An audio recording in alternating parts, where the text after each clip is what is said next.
bem-vindos a mais um panorama do Novo Testamento. E agora a gente já está caminhando para próximo do fim e estamos abordando então a primeira carta a Timóteo. E em seguida vamos abordar a segunda carta. Essa primeira carta a gente vai dividir o vídeo em duas porções, até por causa do tamanho do conteúdo que a gente tem que trabalhar nessa carta. O título, Timóteo, para Timóteo, no original você pode ver em letras caixas altas no grego. Onde é que Timóteo estava? Timóteo estava na região da Ásia Menor, mais especificamente ali na cidade de Éfeso, local onde Paulo havia mandado Timóteo para tomar conta daquela igreja, tendo em vista os problemas que estavam surgindo na localidade. E aí a gente vai tecer alguns comentários acerca do panorama da carta. Paulo, ele é autor, ele se identifica, a gente verifica isso dentro do texto. Essa é uma carta pessoal e universal. Pessoal porque Paulo se dirige a Timóteo, mas universal porque tudo aquilo que Paulo está ensinando a Timóteo, tudo aquilo que ele está propagando, a mensagem que ele tem que dizer a Timóteo, serve para qualquer cristão. Às vezes a gente quer chegar e definir, não, Timóteo era um pastor, então essa mensagem é para um pastor, o cunho é eminentemente pastoral. Você pode chegar a essa conclusão, mas a quantidade de assuntos que tem ali na carta não exime nenhum cristão da responsabilidade que é inerente àquilo que Paulo indica a Timóteo. Todos nós, em maior ou menor grau, temos responsabilidades que encontram-se na carta de Timóteo. Então, não é uma carta que é para ser lida só para pastores, é para ser lida para todo aquele que se diz cristão.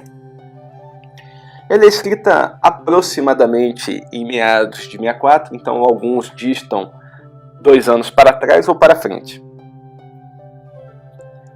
Timóteo era aquele que era altamente estimado por Paulo. Então, quando a gente verifica o relacionamento que Paulo e Timóteo tinham, era alguma coisa muito difícil de se encontrar na época. Paulo já era um senhor de idade, Timóteo era um jovem. E um jovem realmente, praticamente um adolescente. Então esse relacionamento ele é muito interessante. E a forma como Paulo chega e trata Timóteo, e a forma como Paulo ensina o evangelho a Timóteo. Timóteo foi uma testemunha ocular dos sofrimentos de Paulo ao longo de toda a viagem e, muito provavelmente, enquanto Paulo estava na cidade de Lídia pregando o evangelho, e ali tem aquela ocasião do apedrejamento. Ali é a primeira vez em que supostamente Timóteo encontra Paulo. É nesse momento em que Timóteo chega e tem a noção de quem é Paulo, e ele resolve seguir um cara que foi apedrejado pela cidade. Timóteo era filho de pai grego e o pai é desconhecido. Não se menciona o pai de Timóteo, muito provavelmente porque na época em que Paulo encontra com Timóteo, o pai dele deveria já ter ido a óbito. A mãe é Eunice. A gente encontra menções a ela e à sua avó Lloyd na segunda carta. Ele é natural de Listra. Bem, ele é metade judeu, metade grego. Será que isso aí tem algum problema? Sim, tem. Imagine só, todos aqueles que são judeus não consideram Timóteo um judeu, porque ele é um mestiço, ele é um misturado, porque o pai dele é grego. Então, os judeus não querem que Timóteo seja considerado um judeu, porque ele é impuro, ele é filho de um casamento de uma mãe judia com um pai grego. Mas os gregos também não consideram Timóteo um grego, porque muito embora o pai dele seja grego, ele guarda todos os costumes judaicos. Então a gente tem um problema. Timóteo era um pária dentro da sociedade.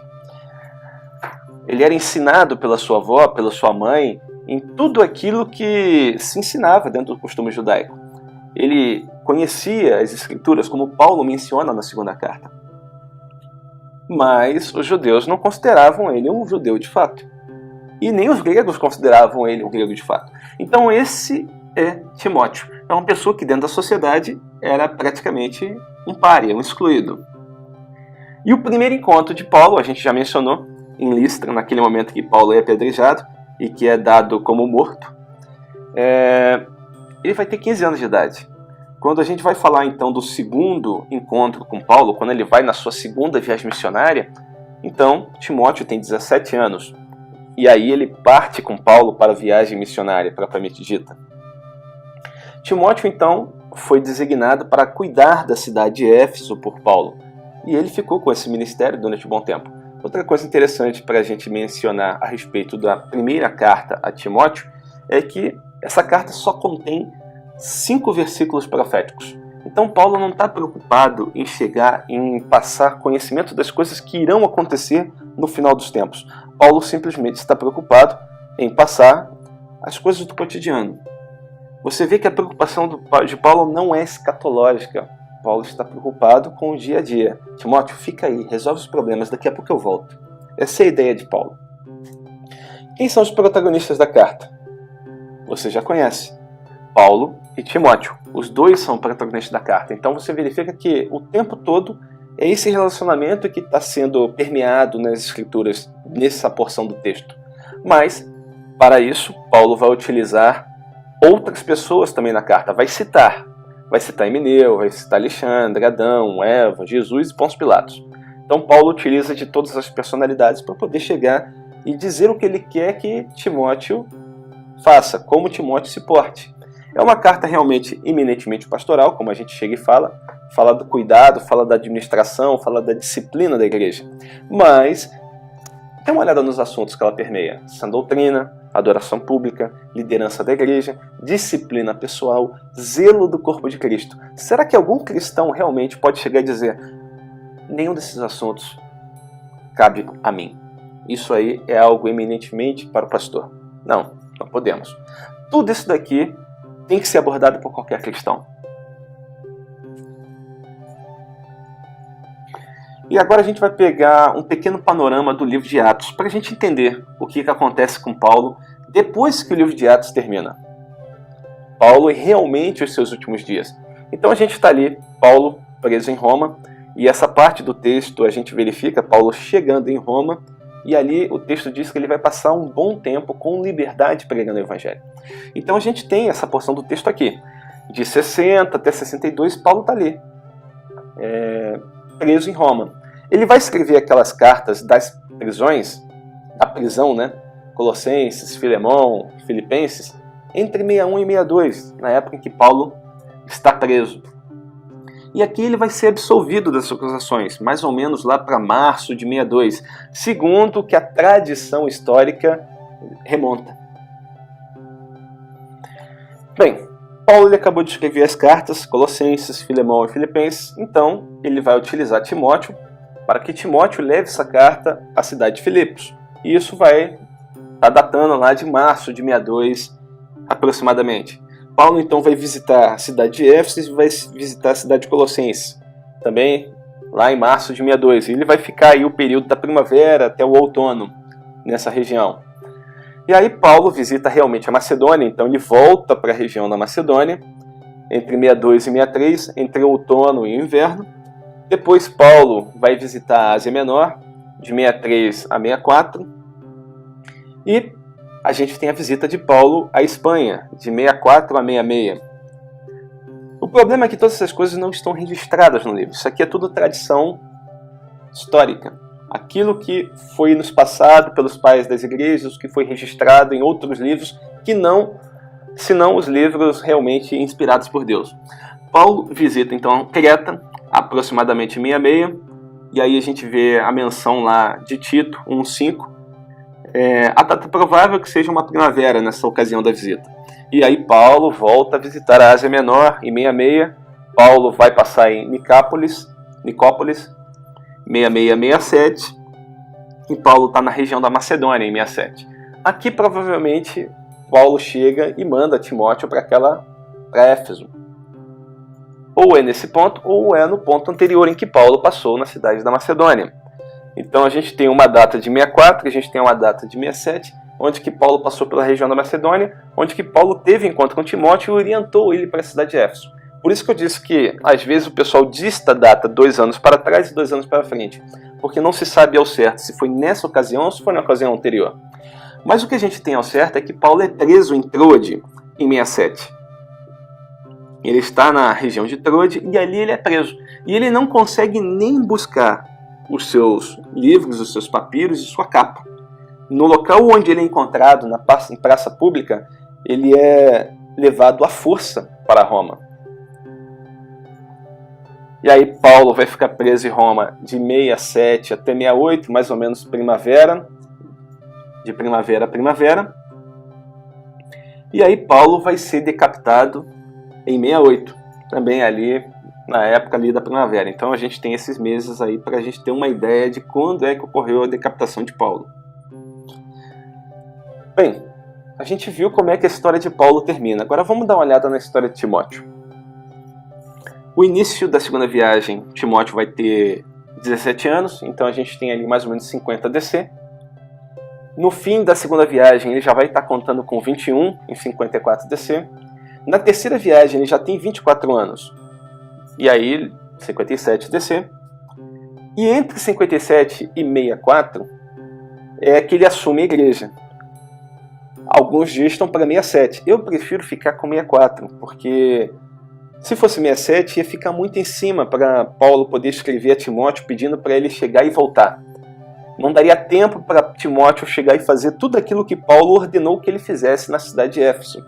Então, muito provavelmente, eu penso que é uma data mais provável, seja 62/64, e não 66 ou 67, como alguns tensionam.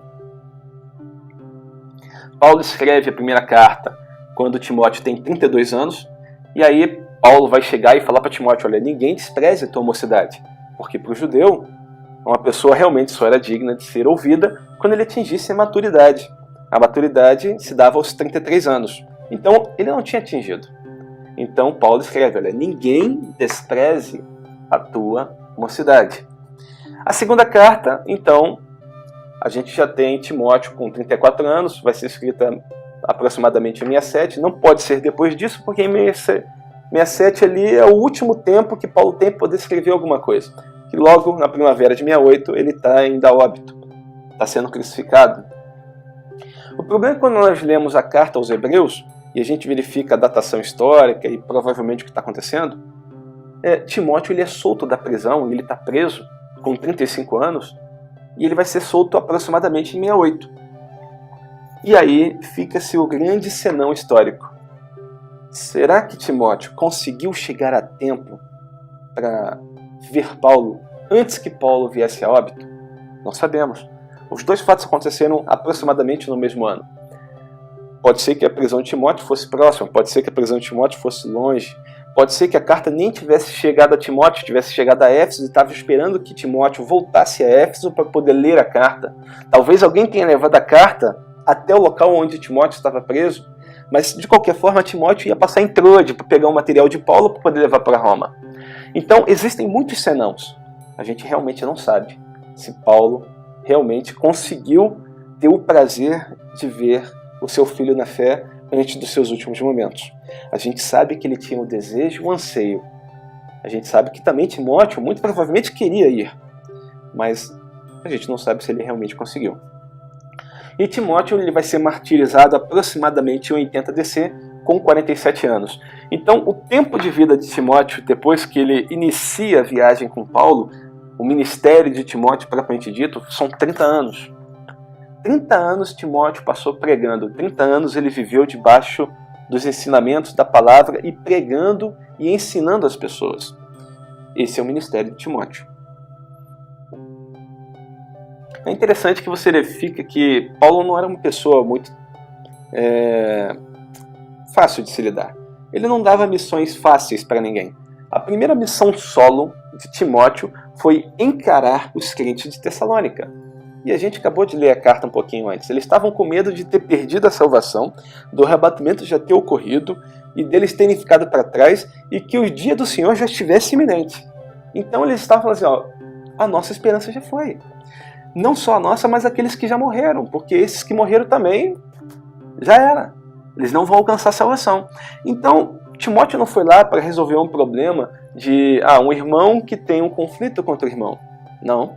Ele foi resolver um problema doutrinário, de leitura das Escrituras, de profundidade teológica.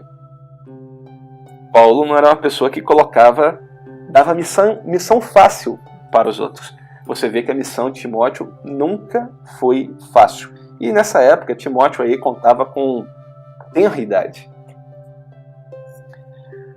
Outras missões solo de Timóteo, na cidade de Corinto, na cidade de Colosso, na cidade de Filipos. Então você via que Timóteo era enviado para vários locais. Paulo confiava em Timóteo.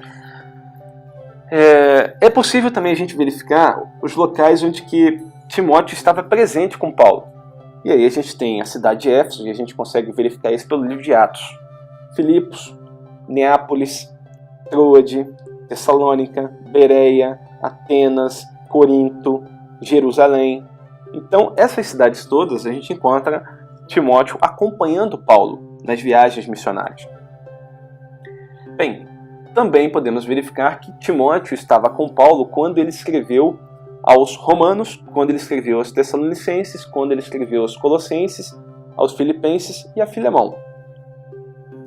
E outra coisa interessante é que Timóteo é citado na carta aos Hebreus, lá em 13:23. Fora isso, também visitou Paulo em Roma. Senão ele não teria pego a carta a Filipos para poder ir até a igreja. Ele que foi que enviou a carta, ele foi que chegou e levou a carta até lá. Bem, feita essa pequena introdução, a gente vai trabalhar então agora como a gente pode dividir os capítulos do livro de Timóteo, do primeira epístola a Timóteo. Então o capítulo 1 fica com pregação, capítulo 2 e 3 organização e o capítulo 4 e 6 administração. E vamos lá. Bem, Paulo, apóstolo de Jesus Cristo. E ele faz questão de indicar que ele é apóstolo porque você verifica que a região ali está tendo vários problemas.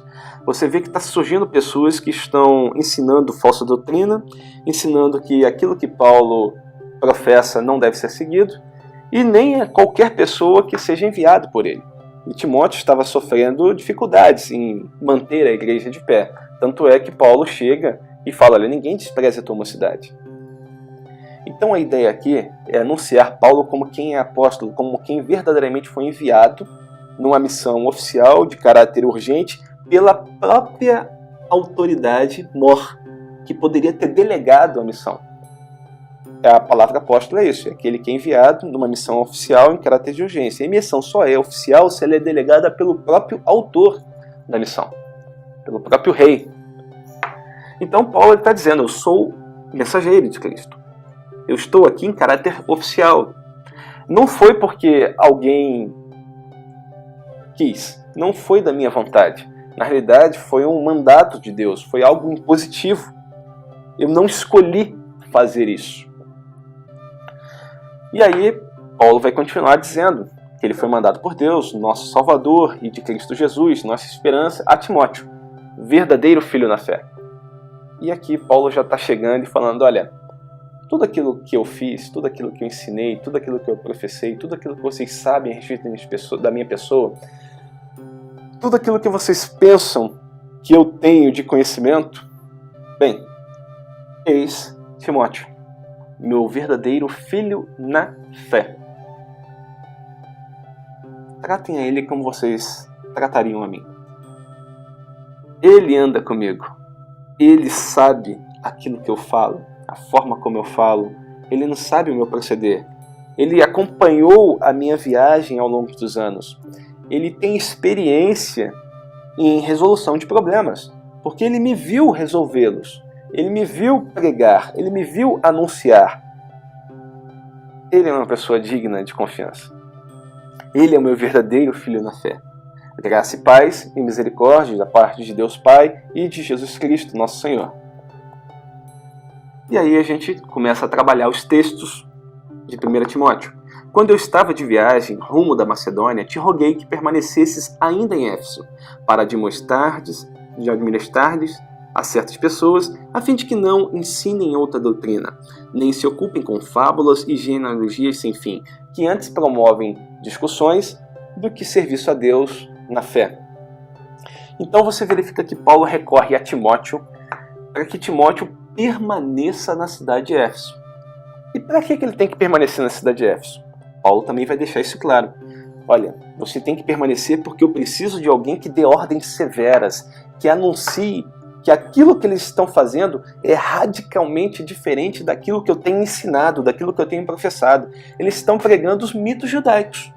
Eles estão pregando crendices de pessoas idosas, aqueles costumes antigos, coisas que não são explicáveis e que só a idade poderia dizer por que essa pessoa pensa assim. Então Paulo está falando, eles têm um pequeno problema aí de raciocínio, mas devido à idade, você tem que estar lá para poder corrigir essas coisas. Além disso, Paulo diz que está sendo professado falsas doutrinas e inverdades naquela região. E que ele precisa que Timóteo vá lá para que a doutrina verdadeira prevaleça, para que as verdades eternas sejam anunciadas. E Paulo diz que essas pessoas estão fazendo isso passando-se por mestres da lei, dizendo que têm conhecimento acerca de coisas que eles, na realidade, não têm. E Paulo, melhor do que ninguém, ele poderia dizer isso, porque ele foi ensinado aos pés de Gamaliel. Ora, o intuito da presente admoestação visa o amor, que procede de coração puro, de consciência boa, de fé sem hipocrisia. Desviando-se algumas pessoas destas coisas, perderam-se em loquacidade frívola, pretendendo passar por mestres da lei, não compreendendo, todavia, nem o que dizem, nem os assuntos sobre os quais fazem ousadas asseverações. Então aqui a gente consegue identificar quem são os falsos mestres e quem é que é o genuíno mestre cristão, segundo Paulo. Bem, o genuíno mestre cristão fica fácil da gente verificar. É aquele que tem um coração puro. É aquele que anda com boa consciência perante Deus. É aquele que tem uma fé sem hipocrisia. Não é hipócrita. Mas Paulo alerta também como é possível identificar esse falso mestre. E ele vai dando dicas ao longo do texto. E a gente verifica que o falso mestre fazia com que todos os gentios lessem a Torá e estudassem a Torá como se um judeu fosse tendo que guardar todos os preceitos que eram oriundos daqueles que eram descendentes de Israel. Para que se portassem como se um judeu fosse, de sangue. Não só isso, mas eles diziam que a posse da Torá, somente você ter ela em suas mãos, já garantia a salvação. E isso já ia contradizer tudo aquilo que Paulo pregava. Eles colocavam as tradições tendo maior autoridade que a própria Torá, aquilo que havia sido entregue para Moisés. Então a tradição oral que era passado de judeu para judeu tinha um peso muito maior do que aquilo que realmente estava escrito e professado. Eles ignoravam toda e qualquer contribuição contemporânea. O que é isso? Imagine da seguinte forma: tudo aquilo que hoje nós temos como Novo Testamento é ignorado. Ou seja, o próprio Messias é ignorado. A vinda do Messias, quem ele era, aonde ele nasceu, as profecias que foram cumpridas por intermédio dele, tudo é ignorado. Bem, utilizavam a Torá para afastar as pessoas de Jesus. Se eles não leem nada que é contemporâneo, então eles não acreditam na vinda do Messias. Então acabavam utilizando a Torá para afastar as pessoas de Cristo. E por fim, eles acabavam utilizando a Torá como base para se vangloriar, porque eles diziam ter um conhecimento, o qual eles não detinham, e utilizavam isso para que as pessoas que não tinham tanto conhecimento, não eram versadas, não tinham profundidade, elas acreditassem que aquelas pessoas realmente eram cultas e renomadas. E, por esse intermédio, eles ganhavam uma posição, um status perante a sociedade. Se você lembrar, a sociedade grega é uma sociedade que ela prima pelo conhecimento. Ela corre atrás de conhecimento. Ela gosta de ouvir coisas novas. Então, quando eles se alegavam ter um conhecimento que Paulo não professava, então eles ganhavam terreno naquela área. E de uma certa forma eles acabam pervertendo a lei num sistema legalista, o qual ela nunca foi feita para criar. A lei ela foi indicada para que o homem andasse bem. Então a lei nunca salvou ninguém. A salvação sempre foi pela graça, no Antigo Testamento ou no Novo Testamento. A lei era para que o homem vá bem, ande bem, caminhe bem, para que ele não tenha problemas. É só você verificar os mandamentos. Por exemplo, quando chega e falará para honrar pai e mãe, para que seus dias se prolonguem sobre a terra. Então, a lei, de uma forma geral, era para que o homem pudesse andar bem, e não para adquirir salvação por intermédio de cumprimento de todas as leis, estatutos e ordenanças. Sabemos, porém, que a lei é boa, se alguém dela se utiliza de modo legítimo. Isso aqui Paulo ele deixa bem claro. Mas aquelas pessoas queriam fazer uma reinterpretação do Antigo Testamento. Eles queriam fazer uma oposição entre o que era espiritual e o que era físico, indicando que o que era espiritual era bom, o que era físico era mal, e por isso que o corpo militava contra o espírito contra a carne. Então existia essa dualidade. Paulo nunca chegou e citou essa dualidade dessa forma, mas eles citavam dessa forma e acabavam pervertendo tudo aquilo que estava escrito. Criavam conflitos teológicos que até então não existiam. E se nós olharmos, toda vez que nós lermos as Escrituras e encontramos um conflito teológico, simplesmente é porque fizemos uma interpretação equivocada a respeito do texto. O texto nunca disse aquilo. Nós lemos o texto, entendemos de forma errada e quando analisamos uma outra porção do texto, a outra porção do texto está contradizendo esta.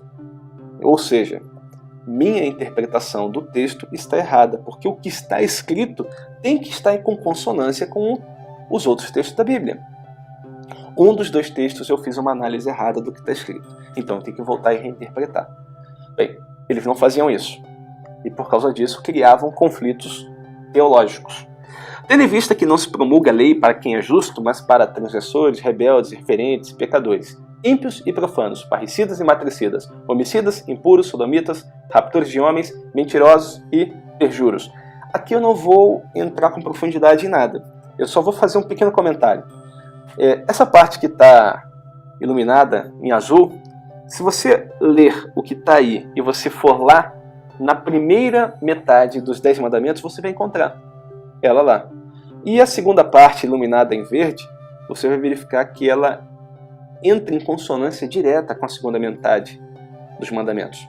Então você vê que Paulo está praticamente resumindo os 10 mandamentos numa frase, citando algumas coisas que a lei foi feita para corrigir. A lei, não se promulga a lei para quem é justo, mas se promulga a lei para quem transgride. É praticamente isso que Paulo está chegando e dizendo.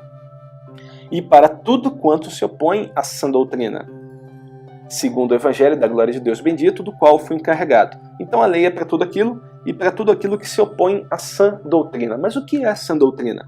Bem, se você lembrar de doutrinas nos dias atuais, você vai lembrar de Calvino, de Wesley, de Armínio, de todas essas autoridades teológicas que nós temos nos dias atuais. Mas o que era sã doutrina na época de Cristo, já que nenhuma dessas pessoas eram nascidas?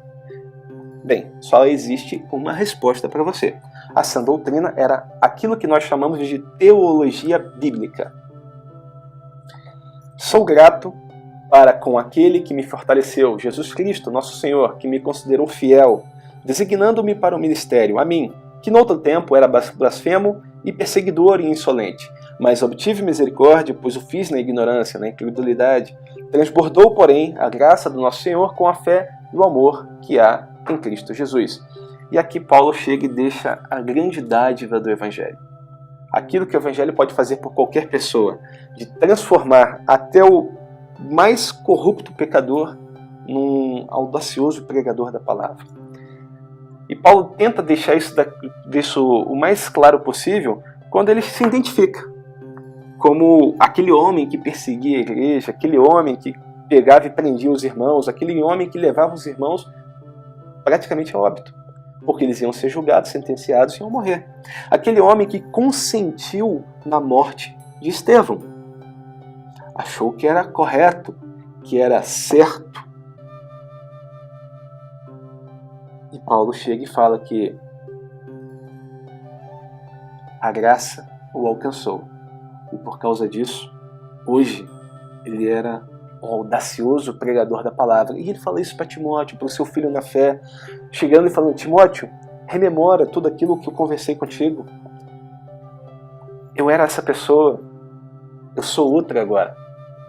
Então Paulo está ensinando a Timóteo como as pessoas podem mudar, Até mesmo aquelas pessoas que naquele momento estavam sendo um problema, poderiam ser alterados se realmente eles alcançassem a graça e misericórdia, se a vida deles fossem tocadas. Então Paulo está ensinando a Timóteo como ele tem que agir dentro da igreja. Fiel é a palavra e digna de toda aceitação, que Cristo Jesus veio ao mundo para salvar os pecadores, do qual eu sou o principal. Mas, por esta mesma razão, me foi concedida a misericórdia, para que em mim, o principal, evidenciasse Jesus Cristo a sua completa longanimidade, e servisse eu de modelo a quantos hão de crer nele para a vida eterna.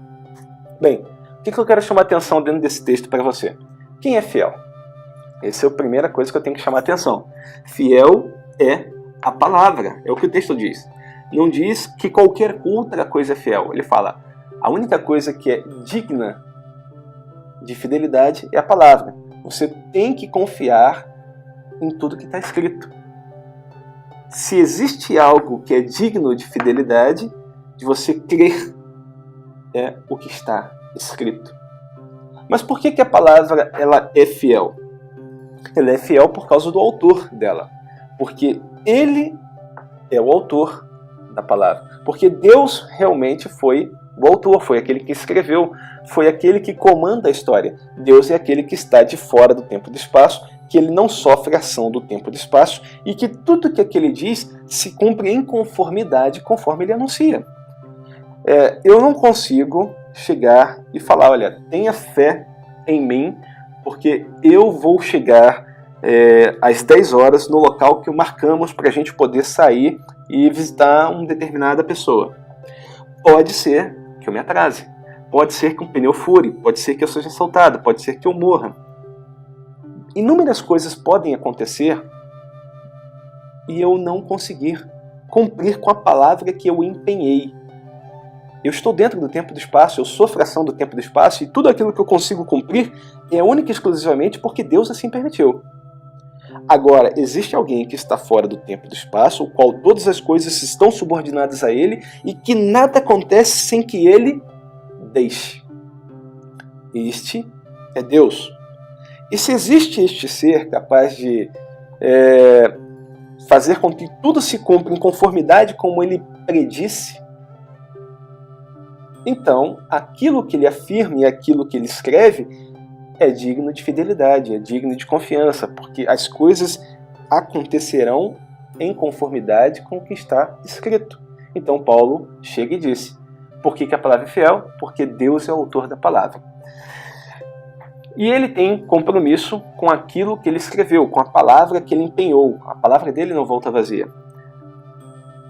Então, quando você estiver lendo as Escrituras, ou quando alguém falar alguma coisa, lembre que o compromisso que Deus tem é com a sua palavra. E toda vez que nós estivermos alinhados com a palavra de Deus, nós estamos dentro ou debaixo desse compromisso. Ele não tem compromisso com A, B, C, D, E, F, G e H. Ele tem compromisso com a palavra dele. E desde que nós estejamos alinhados com a sua palavra, nós estamos debaixo das bênçãos daquele compromisso. E qual é a mensagem do Evangelho? Porque a gente encontra várias coisas sendo identificadas como mensagem do Evangelho.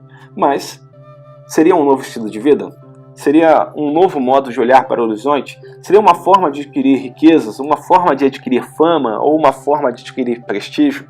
Forma de adquirir sucesso? Ou uma forma de ser próspero em todas as coisas acima? Não. A mensagem do Evangelho era, é e sempre será a mesma. A salvação. Essa é a mensagem do Evangelho. Isso era o que nós deveríamos nos propor a fazer. Qualquer coisa que nós venhamos a fazer fora disso, nós estamos saindo daquilo que deveríamos professar. Nós estamos perdendo tempo com coisas banais. Nós deveríamos anunciar a salvação o tempo todo. Este é o dever que te encarrego, ó filho Timóteo, segundo as profecias que antecipadamente fostes objeto. Combate firmado nelas, o bom combate, mantendo fé e boa consciência, porquanto alguns, tendo rejeitado a boa consciência, vieram a naufragar na fé. E dentre eles se contam Himeneu e Alexandre, os quais entreguei a Satanás para serem castigados, a fim de não mais blasfemarem. Bem, características de um bom mestre. A gente já chegou e já citou elas, mas a gente vai citar de novo. Fé e boa consciência. E Timóteo já havia sido alertado disso lá na frente. Mas aqui Paulo novamente volta ao cerne do problema. E ele fala, olha, que combate firmado nelas o bom combate, mantendo fé e mantendo boa consciência. Porquanto alguns, rejeitando a boa consciência, ou seja, diziam que tinham fé, mas a boa consciência com que eles deveriam ter para com Deus e para com as pessoas que estavam ao seu redor, eles deixaram de lado.